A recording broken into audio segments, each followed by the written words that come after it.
I have been studying how I may compare this prison where I live unto the world.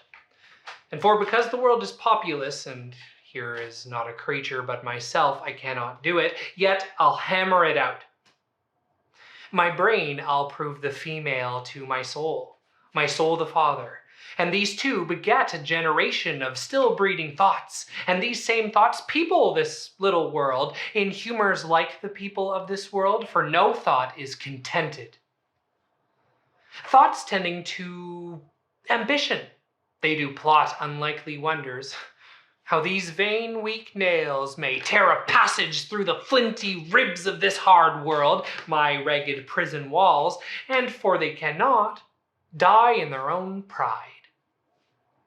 Thoughts tending to content, flatter themselves that they are not the first of fortune's slaves, nor shall not be the last. Like silly beggars, who, while sitting in the stocks, refuge their shame that many have and others must sit there. And in this thought, they find a kind of ease, bearing their own misfortunes on the back of such as have before endured the like. Thus play I, in one person, many peoples, and none contented. Sometimes am I king, then treasons make me wish myself a beggar, and so I am. Then crushing penury persuades me I was better when a king, then am I kinged again, and by am I unkinged by Bolingbroke, and straight am nothing. But whatsoe'er I be, nor I nor any man that but man is, with nothing shall be pleased till he be eased with being nothing. Music do I hear? I'll keep time! How sour sweet music is, for 'tis a sign of love, and love to Richard is a strange brooch in this all-hating world.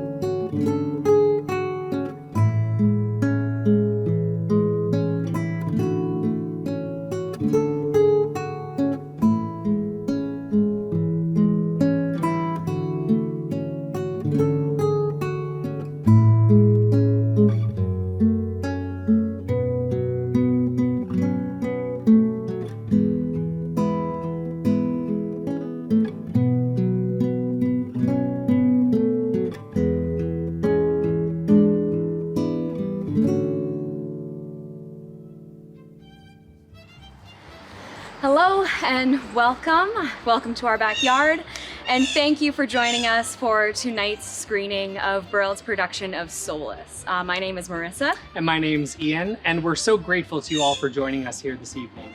Before the show begins, we just wanted to take a moment to thank all of the amazing artists that have gone on this journey with us, as well as our fantastic film team, Leslie Koo, Khalil Gandhi, and to Theater by the Bay as well.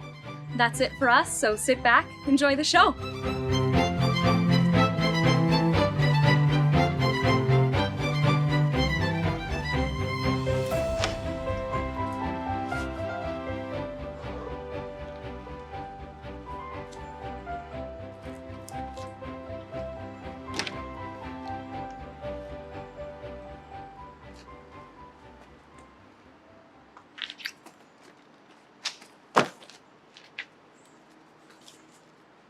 This is the air. That is the glorious sun. This pearl she gave me, I do feel't and see't. And though 'tis wonder that enwraps me thus, 'tis not madness. Where is Antonio then? I could not find him at the Elephant, yet there he was, and there I found this credit that he did range the town to seek me out. His counsel now might do me golden service. For though my soul disputes well with my sense that this may be some error, but no madness, Yet doth this accident and flood of fortune so far exceed all instance, all discourse, that I am ready to distrust mine eyes and wrangle with my reason that persuades me to any other trust but that I am mad. Or else the lady's mad. Yet if 'twere so, she could not sway her house, command her followers, take and give back affairs and their dispatch with such a smooth, discreet, and stable bearing as I perceive she does. There's something in't that is deceivable, but here the lady comes. Blame not this haste of mine. If you mean well, no, go with me, and with this holy man into the chantry by. There before him, and underneath that consecrated roof, plight me the full assurance of your faith, that my most jealous and too doubtful soul may live at peace. He shall conceal it, and whilst you are willing, it shall come to note. What time we will, our celebration keep according to my birth. What do you say? I'll follow this good man and go with you, and having sworn truth, ever will be true. Then lead the way, good father, and heavens so shine, that they may fairly note this act of mine.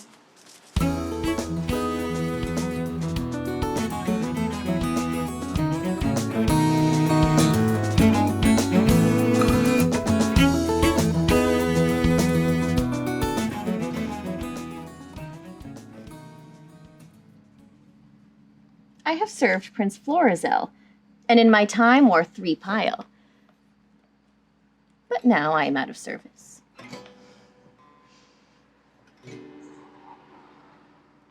My father named me Autolycus, and being, as I am, littered under Mercury, was likewise a snapper-up of unconsidered trifles. With dye and drap I purchased this caparison, and my revenue is the silly cheat. Gallows and knock are too powerful on the highway.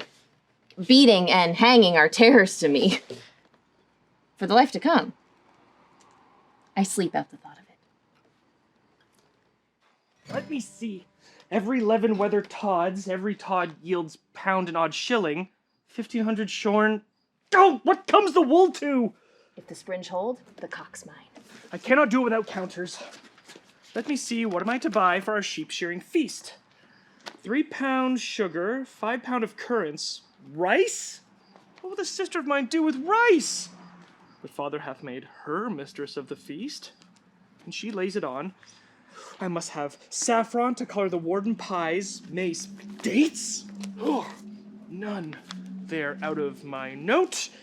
Nutmegs, 7. Oh, in the name of me! Oh, help me! Help me!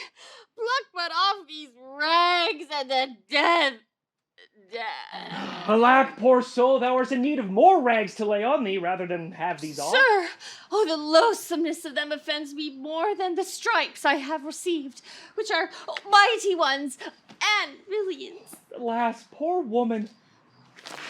I am robbed, sir, and beaten, my money and apparel taken from me, and these detestable things put upon me. What, by a footman or by a horseman? A footman, sir, a footman. Indeed, it would be a footman by the garments he hath left with thee.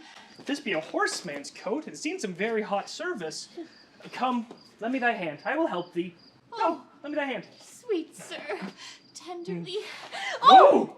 Alas, poor soul. Oh, good sir. Softly. Good sir. Oh, sir, I fear that my shoulder blade is out. Oh, how now? Can't stand? Good sir, softly. Oh, dear sir, softly. Oh, you have done me a charitable office. Dost lack any money? I have a little money for thee. Oh, no, good sweet sir, no. Oh, I beseech you, sir. I have a kinsman not 3/4 of a mile hence, and to whom I was going. There I shall have money or anything I want. Oh, offer me no money, I pray you. It kills my heart. What manner the fellow was he that robbed you? A woman, sir, that I have known to go around with troll madams, and I knew her once a servant of the prince. I know not for which of her virtues it was, but she was certainly whipped out of the court. Her vices, you would say. There's no virtues whipped out of the court.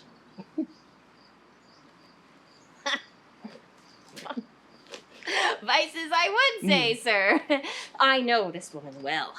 Some call her Autolycus. Oh, out upon her! Prig! For my life! Prig! Oh, she hunts wakes and fairs and bear baitings. Very true, sir. She, sir, she, that is the rogue that put me into this apparel. How do you now? Dear sir, much better than I was. I can stand and walk, and will even take my leave of you now and pace softly towards my kinsman's. Shall I come with thee on thy way? No, good face, sir, no. Sweet sir. Then, fare thee well. I must go buy spices for our sheep shearing.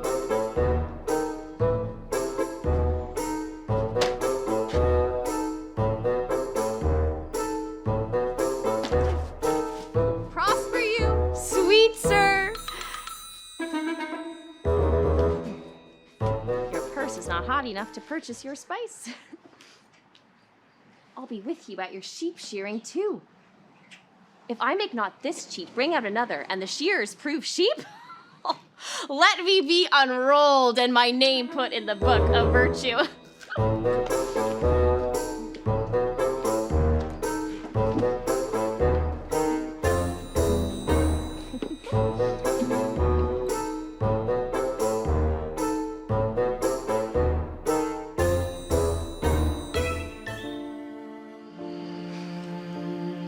I know that virtue to be in you, Brutus, as well as I do know your outward favor.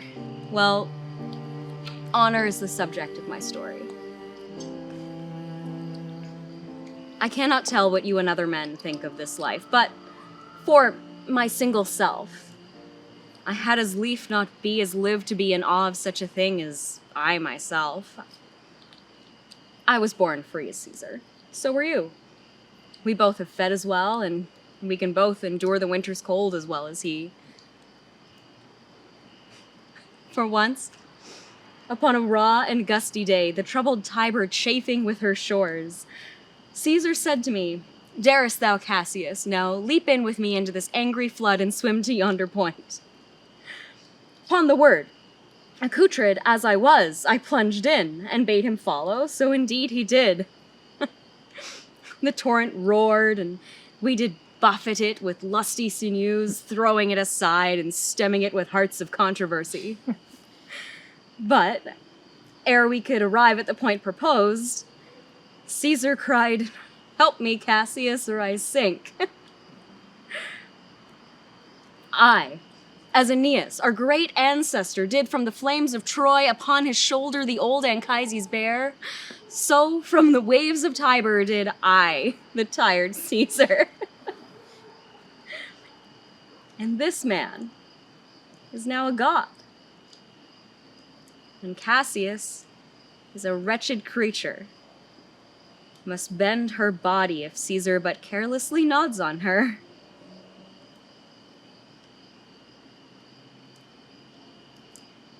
He had a fever when he was in Spain.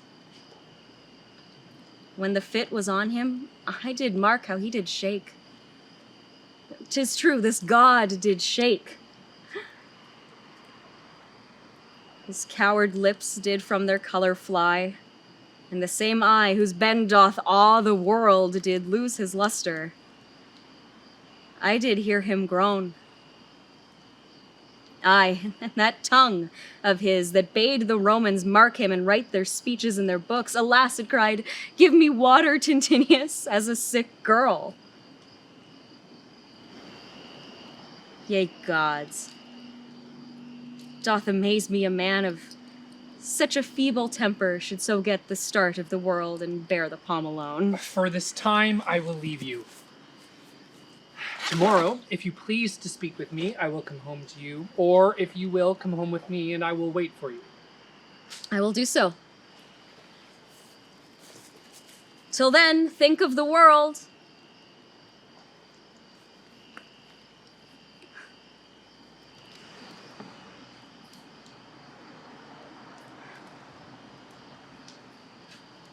Well, Brutus, thou art noble. Yet I see thy honorable metal may be wrought from that it is disposed. Therefore, it is meet that noble minds keep ever with their likes, for who so firm that cannot be seduced?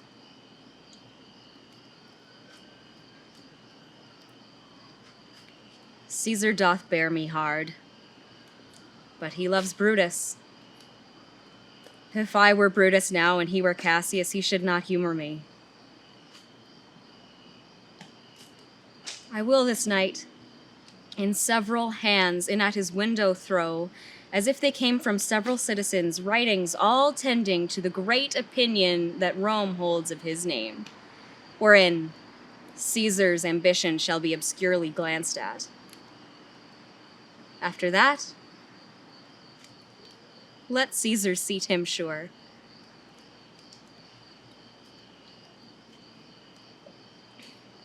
For we will shake him, or worse days endure.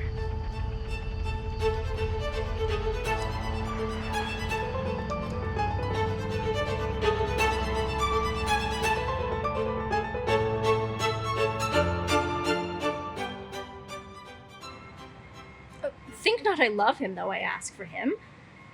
'Tis but a peevish boy. Yet he talks well. What care I for words?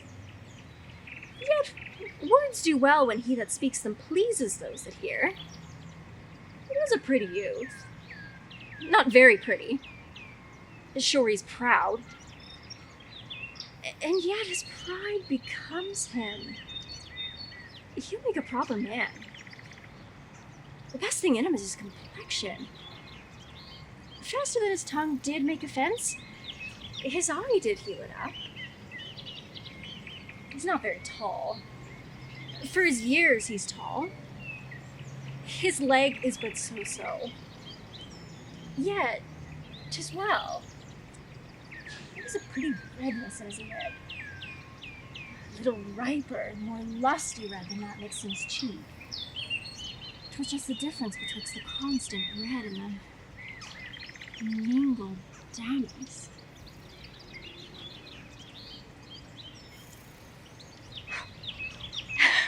Well, there be some women, Silvius. Had they marked him in parcels as I did, they would have gone near to fall in love with him. For my part, I love him not, nor hate him not. And yet, I have more cause to hate him than to love him. For what had he to do to chide at me? He said mine eyes were black, and my hair black. And now I'm remembered, scorned at me. I marvel why I answer not again. But that's all one. Omittance is no quittance. I'll write to him a very taunting letter.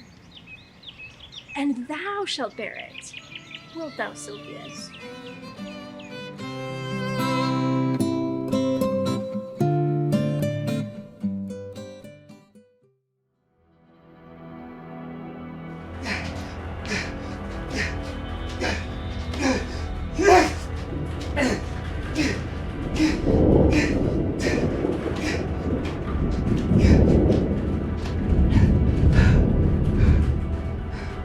What? Will the aspiring blood of Lancaster sink in the ground? I thought it would have mounted. Oh, see how my sword weeps for the poor king's death. Oh, may such purple tears be always shed from those that wish the downfall of our house. If any spark of life be yet remaining, down to hell! And say I sent thee thither. I that have neither pity, love, nor fear.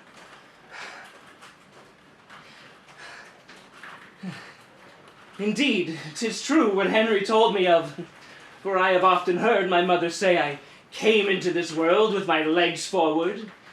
Had I not reason, think ye, to make haste and seek the ruin that usurped our right? The midwife wondered, and the woman cried, "Oh, Jesus bless us, he is born with teeth, oh!" And so I was, which plainly signified that I should snarl and bite and play the dog. Then, since the heavens have shaped my body so, let hell make crooked my mind to answer it. I have no brother. I am like no brother. In this word, love, which greybeards call divine, be resident in men like one another, and not in me. I am myself alone. Clarence, beware. Thou keeps me from the light. But I will sort a pitching day for thee, for I will buzz abroad such prophecies that Edward shall be fearful of his life. And then to purge his fears, I'll be thy death. King Henry and the prince his son are gone. Clarence, thy turn is next. Then the rest, counting myself but bad, till I be best. I'll hide the body in another room, and triumph, Henry, in thy day.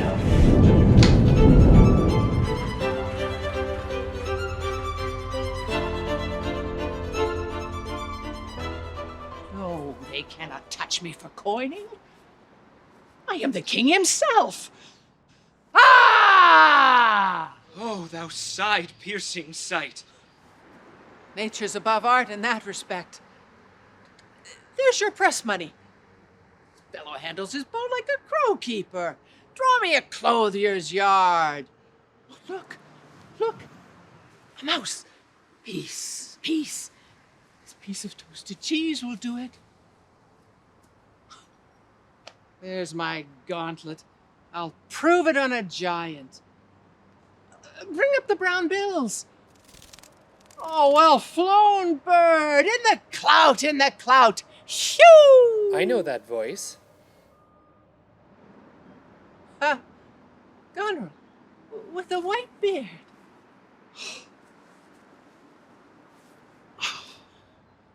They flattered me like a dog and told me there were white hairs in my beard ere the black ones were there. To say aye and no to everything I said.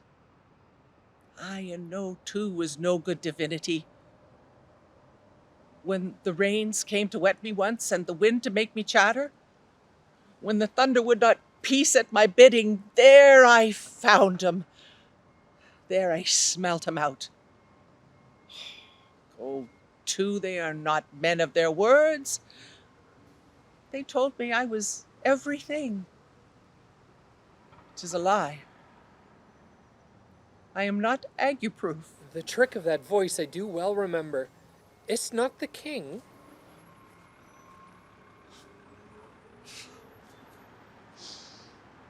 Aye, every inch a king. When I do stare, see how the subject quakes? Pardon that man's life. What was thy cause? Adultery. Thou shalt not die. Die for adultery? No. The wren goes to it, and the small gilded fly does lecher in my sight. Let copulation thrive, for Gloucester's bastard son was kinder to his father than my daughters got 'tween the lawful sheets. To it, luxury, pell-mell, for I lack soldiers. Oh, let me kiss that hand. Let me wipe it first. It smells of mortality. Oh, are you there with me? No eyes in your head, nor money in your purse. Your eyes are in a heavy case, your purse in a light, yet you see how this world goes? I see it feelingly. What? Art mad? A man may see how this world goes with no eyes. Look with thine ears. See how yon justice rails upon yon simple thief. Hearken thine ears, change places, and Handy dandy, which is the justice, which is the thief? Thou hast seen a farmer's dog bark at a beggar, and the creature run from the cur? There, thou mightst behold the great image of authority. The dogs obeyed in office. Through tattered clothes small vices do appear. Robes and furred gowns hide all. Plate sin with gold, and the strong lance of justice hurtless breaks. Armed in rags, pygmy's straw does pierce it. None shall offend. None, I say none. I'll label 'em. Take this of me, who have the power to seal the accuser's lips. With the glass eyes, and like a scurvy politician, seem to see the things thou dost not. If thou wilt weep my fortune, take my eyes. When we are born, we cry that we are come to this great stage of fools. 'Tis a good block. For a delicate stratagem to shoe a troop of horse with felt. I'll take it to proof. And when I have stolen upon these sons-in-laws, then kill, kill, kill, kill, kill, kill.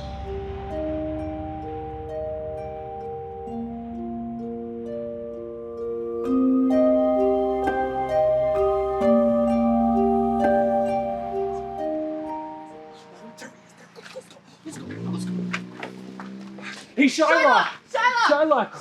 What are you going to use Antonio's pound of flesh for? To bait fish withal. If it will feed nothing else, it will feed my revenge. He hath disgraced me and hindered me 500,000. Laughed at my losses, mocked my gains, scorned my nation, thwarted my bargains, cooled my friends and heated mine enemies. And what's his reason? I am a Jew. Hath not a Jew eyes? Hath not a Jew hands, organs, dimensions, senses, affections, passions, fed with the same food, hurt by the same weapons, subject to the same diseases, healed by the same means, warmed and cooled by the same winter and summer as a Christian is? If you prick us, do we not bleed? If you tickle us, do we not laugh? If you poison us, do we not die? And if you wrong us, shall we not revenge? If we are like you in all the rest, we will resemble you in that.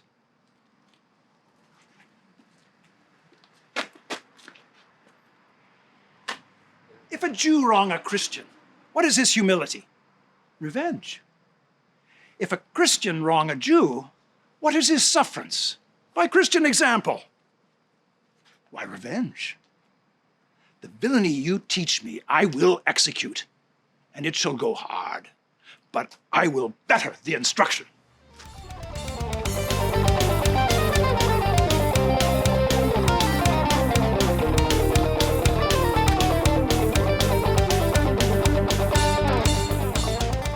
Beatrice, you are too cursed.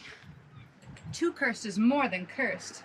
I shall lessen God's sending that way, for it is said, God sends a cursed cow short horns, but to a cow too cursed, he sends none. So by being too cursed, God will send you no horns? Just if he send me no husband, for the which blessing I am at him upon my knees every morning and evening.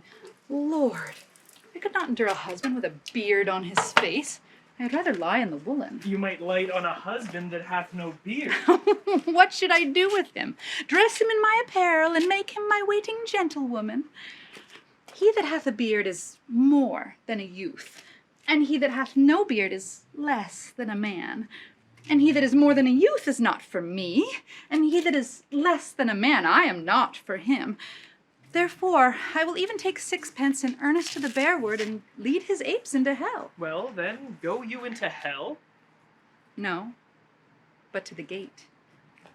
And there will the devil meet me, like an old cuckold with horns on his head, and say, Get you to heaven, Beatrice. Get you to heaven. Here's no place for you maids. So, deliver I up my apes and away to St. Peter for the heavens. He shows me where the bachelors sit, and there live we as merry as the day is long.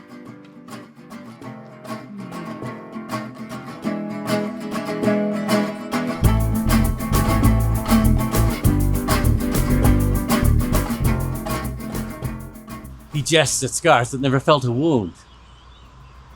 Soft, what light through yonder window breaks. It is the east, and Juliet is the sun. Arise, fair sun, and kill the envious moon, who is already sick and pale with grief that thou her maid art far more fair than she. Be not her maid, since she is envious. The rest of livery is but sick and green, and none but fools do wear it. Cast it off. It is my lady. Oh, it is my love. Oh, that she knew she were. She speaks, yet she says nothing. What of that? Her eye discourses, I will answer it. I'm too bold, 'tis not to me she speaks. Two of the fairest stars in all the heaven, having some business to entreat her eyes to twinkle in their spheres till they return. What if her eyes were there, they in her head? The brightness of her cheek would shame those stars as daylight doth a lamp. Her eyes would through the airy region stream so bright that birds would sing and think it were not night. See how she leans her cheek upon her hand. Oh, that I were a glove upon that hand, that I might touch that cheek. She speaks. Oh, speak again, bright angel. Thou art as glorious to this night, being o'er my head as is a winged messenger of heaven unto the white, upturned, wondering eyes of mortals who fall back to gaze on him when he bestrides the lazy, puffing clouds and sails upon the bosom of the air. Oh, Romeo, Romeo, wherefore art thou Romeo? Deny thy father and refuse thy name, or if thou wilt not, be but sworn my love, and I'll no longer be a Capulet. Shall I hear more, or shall I speak at this? 'Tis but thy name that is my enemy. Thou art thyself, though not a Montague. What's Montague? It is nor hand, nor foot, nor arm, nor face, nor any other part belonging to a man. Oh, be some other name. What's in a name? That which we call a rose by any other word would smell as sweet.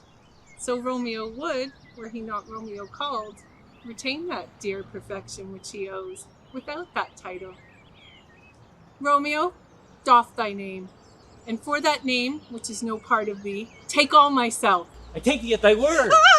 Call me but love, and I'll be new baptized. Henceforth I never will be Romeo. What man art thou that thus be screened in night, so stumblest on my counsel? Your name I know not how to tell thee who I am. My name, dear saint, is hateful to myself, because it is an enemy to thee. Had I it written, I would tear the word.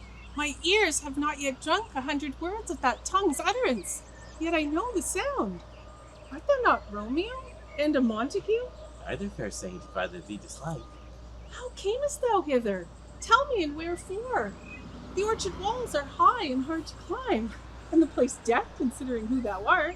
If any of my kinsmen find thee here. Love's light wings did I o'erperch these walls. For stony limits cannot hold love out, and what love can do that dares love attempt.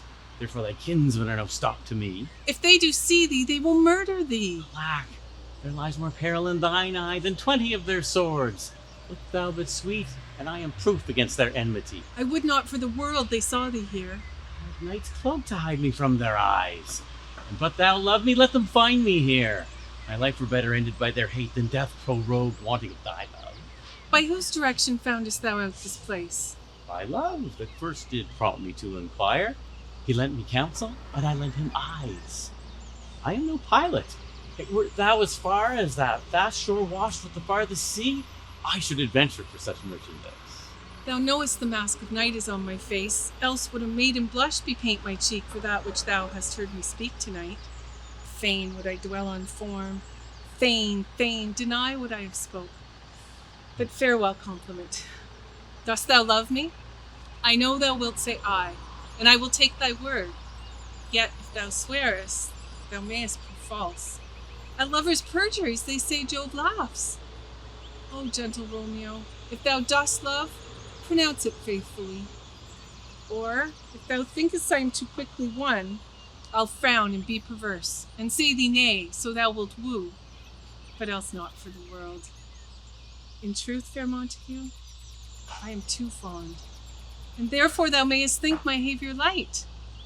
But trust me, gentlemen, I'll prove more true than those that have more cunning to be strange. I should have been more strange, I must confess. But that thou overheardest ere I was ware, my true love's passion. Therefore pardon me, and not impute this yielding to light love, which the dark night has so discovered. Lady, by yonder blessed moon, I swear that tips with silver all these fruit tree Oh, tops. swear not by the moon, then constant moon that monthly changes in her circled orb, lest that thy love prove likewise variable. What shall I swear by? Do not swear at all. Or if thou wilt, swear by thy gracious self, which is the god of my idolatry, and I'll believe thee. If my heart's dear love... No, well, do not swear. Although I joy in thee, I have no joy of this contract tonight. It is too rash, too unadvised, too sudden, too like the lightning which doth cease to be ere one can say it lightens. Sweet, good night. This bud of love, by summer's ripening breath, may prove a beauteous flower when next we meet. Good night, good night. As sweet repose and rest come to thy heart as that within my breast. Oh, wilt thou leave me so unsatisfied?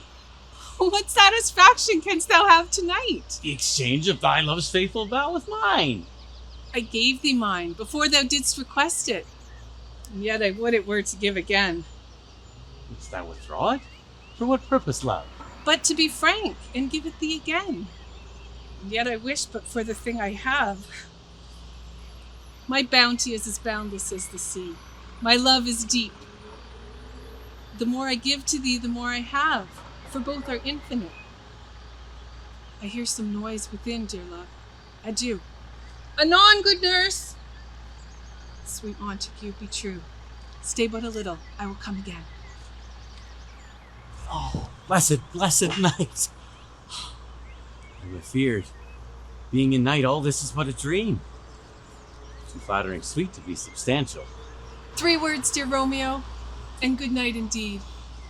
If that thy bent of love be honourable, thy purpose marriage, send me word tomorrow, by one that I'll procure to come to thee, where and what time thou wilt perform the rite, and all my fortunes at thy foot I'll lay, and follow thee, my lord, throughout the world. I come anon! But if thou meanest not well, I do beseech thee. By and by I come, to cease thy suit, and leave me to my grief. Tomorrow will I send. So thrived my soul. 1,000 times good night. 1,000 times the worse to want thy light.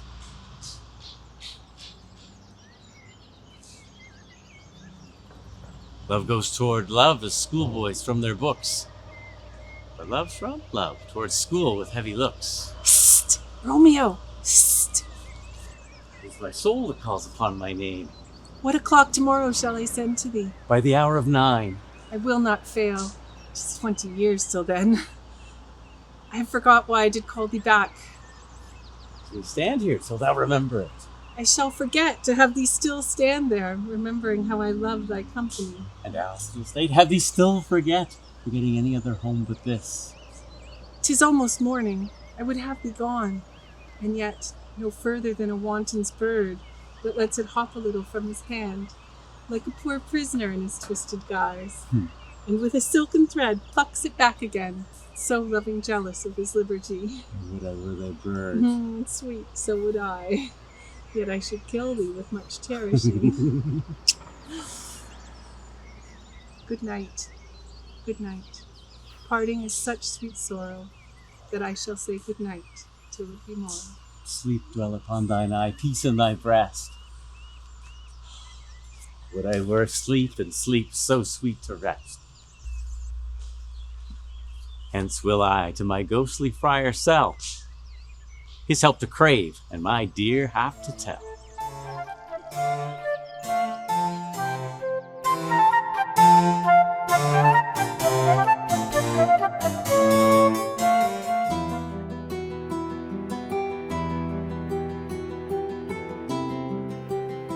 To be or not to be? That is the question.